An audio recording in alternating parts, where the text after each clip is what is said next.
Hey everyone, welcome back to Firsthand Globetrotting. In this video, I'll tell you even more about my trip to Las Vegas. This is part 2 of my Vegas vlog, so make sure to check out part 1. The link's down in the description.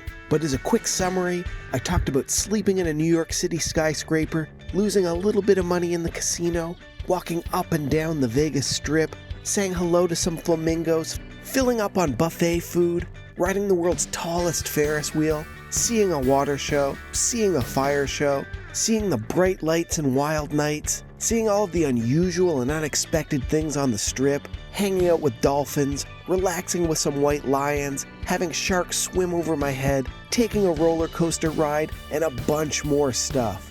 But those were the first 3 days of my trip, and now let's talk about the last 3. On day 4, I woke up and felt like I needed a nice long walk.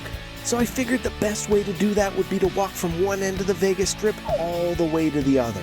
I started at the southern end at Mandalay Bay and walked over 4 miles to Stratosphere at the northern end. Most of the big name resorts and attractions are in the part of the Strip between the MGM Grand and the Mirage, so I had walked that stretch a lot already. But the part from Treasure Island onward was completely new to me. Once I started walking in that area, things started to get a lot more spread out. The center part of the Strip is basically just resort after resort, but this part had a lot more empty areas.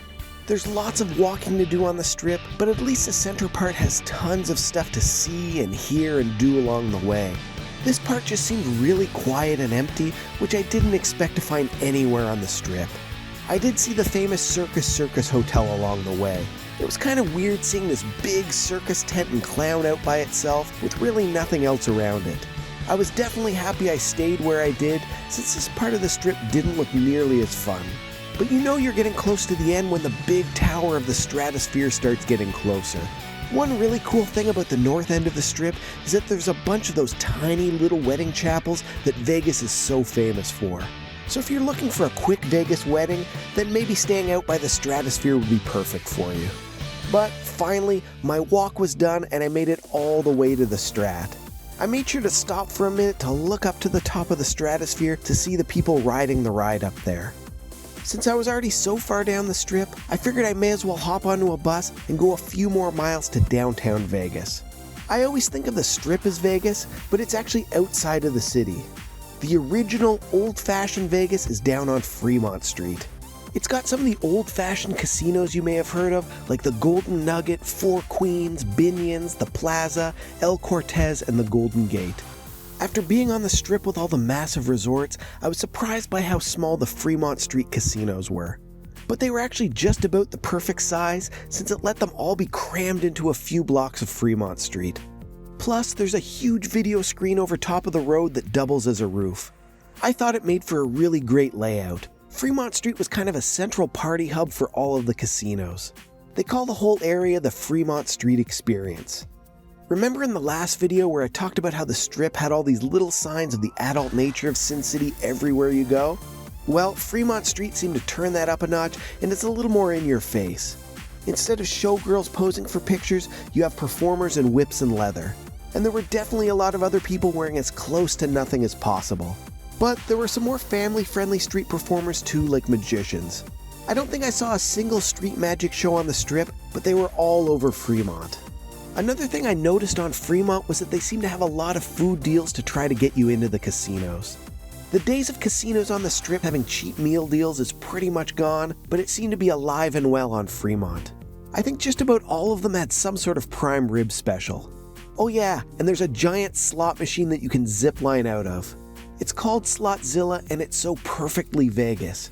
It mixes a big monument, flashing lights, thrill-seeking, and gambling all together. Every few minutes on Fremont, you can look up and see a group of people flying over top of you. I was told that Fremont Street was pretty rough around the edges a few years ago, and not necessarily a place you'd want to visit, but it's going through a massive revitalization. There's actually a newly redone stretch of Fremont called Fremont East. It's not as tourist-focused as the Fremont Experience, and it's more geared to be a hip urban area for people who live nearby. There's still plenty of bright lights, huge signs, and places to grab a cold drink, but with more restaurants and street art and less tourist shops and casinos. Near the end of Fremont East is something pretty interesting, the Container Park. and it's guarded by a giant praying mantis on the back of a truck. The area was built by turning a bunch of shipping containers into some shops, restaurants, and bars. It's pretty small, but definitely worth walking through and checking out. I'll admit I was pretty intrigued by Fremont Street during the day, so I made sure to come back at night. I'm glad I did because the party was going full blast when I got there. Like the rest of Vegas, it looked even better with all the signs fully lit up and the lights flashing. You've got the tightly packed casinos and stores with all of their lights, plus the roof is fully lit up too. It makes it so you're surrounded on every side by flashing lights. The whole area was just so much busier at night and definitely had more of a party atmosphere. All along Fremont they had stages with live musicians, so there was music everywhere you went. One stage had a DJ that would dance along while the songs played. Another had a full band playing classic rock songs. Another had a DJ playing pop songs. Just a big party everywhere you walked. Even the bartenders were up dancing on the bars in between serving drinks. And there were way more street performers at night. It actually surprised me that there were a lot of family-friendly performers there. Just like during the day, there were some magicians out there doing some sleight of hand tricks, but there were also traditional dancers performing for the crowd, and some slightly more modern and unique dancers putting on a show too. There were drummers getting people in the crowd dancing, and a saxophone player belting out some songs. But since it's Vegas, there were definitely showgirls and ladies in leather on every block. They made up about half of the performers on Fremont and seemed pretty busy taking pictures with all the people out there partying. And it wasn't just the ladies, there were some nearly naked male performers too. But one of the coolest things about Fremont at night was the roof show. Every hour, all of the lights and music get turned off, and the entire roof of the Fremont Street Experience is turned into a big video screen. I didn't know it was about to happen, so it was actually a pretty weird experience to hear everything else go quiet. During the show, they play a song and have a custom music video playing on the roof. The screen is a few blocks long, so no matter where you are, you just need to look up to see it. Definitely a fun show to see while you're there, and it really goes well with Fremont's party atmosphere. Overall, I'm really glad I made my way down to Fremont Street to check out Old Vegas. It's a place a lot of people never make it to since they just stay on the Strip. If you like the idea of an entire pedestrian road turning into a bar, then you'd probably like Fremont. But I eventually said bye-bye to the Fremont Street Experience and headed back to my hotel for the night. When I woke up on day 5, it was time for a day trip to the Grand Canyon. You sometimes forget that Vegas is in the desert with all of the plants, trees, and water they have on the Strip. But when we stopped for breakfast about 20 minutes from Vegas, it was already pretty obvious how different it was from the city. The place we were headed to was Grand Canyon West. It's not the national park, which is about 4 hours from Vegas, but a more touristy spot that's only 2 hours away. But like any good road trip, there are some really nice pit stops along the way. The first is Lake Mead, where there are some pretty great scenic overlooks that you can pull into. It's got the red rocks all around it, with a nice big lake right in the middle of the desert. A little further on, we stopped to check out one of America's engineering marvels at the border of Nevada and Arizona, the Hoover Dam. You can take tours if you want, but we only stayed long enough to have a quick look at it. As we kept driving, it was nothing but desert, and more desert everywhere we looked. There would be these rocky hills popping out of the ground in some places, and the only green was these tiny little shrubs. This was my first time getting out into an American desert, and I was already pretty impressed just driving through it. But it wasn't long before a little more greenery started popping up along the side of the road.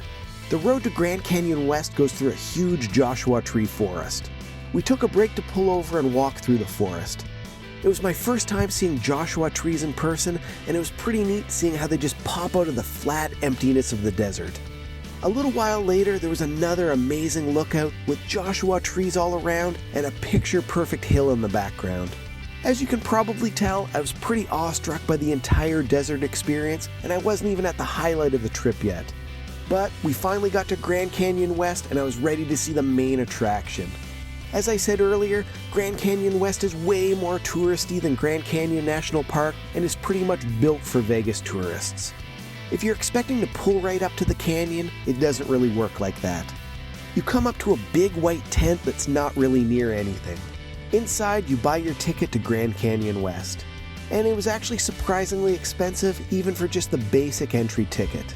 But I knew the prices before I even left Vegas, so of course I happily paid.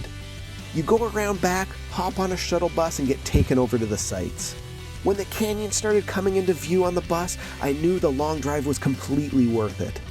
The first stop is at Eagle Point, and I have to admit it was even more impressive and breathtaking than I thought it would be. I mean, just look at that. How can you not love that view? If you look closely, there's a rock formation that kind of looks like an eagle spreading its wings. That's where the name Eagle Point comes from. But there's another big attraction there, the Skywalk. It's a half-circle walkway with a glass bottom that extends right over the canyon.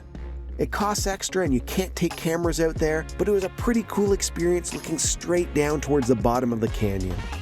Grand Canyon West is on Hualapai tribal land, so after checking out the canyon, we took a short walking trail that had a few traditional tribal buildings that you can look inside. After that, it was back on another shuttle bus and headed to the second stop, Guano Point. It gets its name because it was once a place where they mined bat poop. But honestly, it was my favorite stop at Grand Canyon West. You get more amazing views of the Grand Canyon, and you can even see the Colorado River flowing down at the base. The best part was that there's actually a short hike you can do where you get to climb up some rocks and get a bird's eye view of the canyon. It was nice because it lets you get away from the crowds and gives you a little bit more of a peaceful view. If I only had time to do one thing while I was there, I would have chosen sitting on top of Guano Point looking at the Grand Canyon surrounding me. Back on another shuttle bus and we were off to the third and final stop, Hualapai Ranch. It's a recreation of a Wild West village, but honestly, after spending a few hours out enjoying the Grand Canyon, we didn't stay at the ranch very long. So we hopped back on the shuttle again and got back to the parking lot. As you probably saw from the videos, it was definitely super touristy, but I'm pretty glad I went. Grand Canyon National Park was just too far from Vegas for me to do a day trip, but Grand Canyon West gave me some incredible views of nature that I'm never going to forget. But after all of that, we hopped back into the car, drove back to Vegas, and got a pretty early night's sleep. On day 6, I woke up for my last day in Vegas. Luckily, I had a late flight, so I still had plenty of time to have some last-minute fun. One thing I forgot to mention earlier is that all of the things they sell in stores at the resorts are usually super overpriced. I learned pretty quickly that there were Walgreens and CVS pharmacies all over the strip, almost on every block. So if you need drinks or snacks or sunscreen or pain relievers or alcohol, it's way cheaper to get them there. My first stop in the morning was to get some drinks and stuff at CVS and prepare myself for a relaxing day by the pool. The New York pool is actually pretty small compared to a lot of the resort pools on the strip. It has a fountain at one end, but mostly it's just a regular pool with a bunch of pool chairs and cabanas around it. There's music playing in a bar, but it's a lot more relaxed than some of the pool clubs in Vegas. While you're laying on your pool chair, you can look up and see the roller coaster tracks overhead. It's right near the first big drop of the roller coaster, so you can see the build-up and hear the first screams when the cars start heading down. And, depending on where you're sitting, you can even see the shadow of the roller coaster cars on the buildings as they zoom by. It was definitely nice to just sit back, relax, and look up at the New York City skyline after some really busy days in Vegas. But after a while sitting by the pool, I was ready to get back out on the strip. I was actually given some free tickets for the High Roller Ferris Wheel, so I figured I may as well see what the view was like during the daytime. It was definitely a lot less busy during the daytime, and we ended up having an entire pod all to ourselves. Compared to the nighttime ride, you still get great views of all the resorts on the strip, but you don't get to see them nicely lit up. What I thought was really great about the daytime view was getting to see the desert and all the hills outside of Vegas. All of that is completely hidden from you at night, but in the day you can see for miles in every direction. You can really see the desert hills surrounding Vegas on every side and see what the rest of the city looks like once you get away from the strip. I still think the High Roller after dark gives you the most impressive view, but if you can only go during the day, it's still pretty nice. But once I got back down to the ground, it was just about time to head back to the airport and say goodbye to Vegas. I spent 6 amazing days there, and the city definitely kept me busy and entertained. The entire time I was there was always music and lights and sounds and action and things to grab your attention. I'm definitely glad I had a chance to visit, since it was everything I expected from its reputation. Hopefully you enjoyed following along with my trip, and if you have any questions, make sure to ask. While you're at it, make sure to like the video, share it with your friends, and of course, subscribe to my channel. On Instagram, I'm Firsthand Globetrotting. On Twitter, I'm Firsthand Globe. Follow me on there. And don't forget, it's an incredible world out there, so pick up your passport and do some first-hand globetrotting of your own.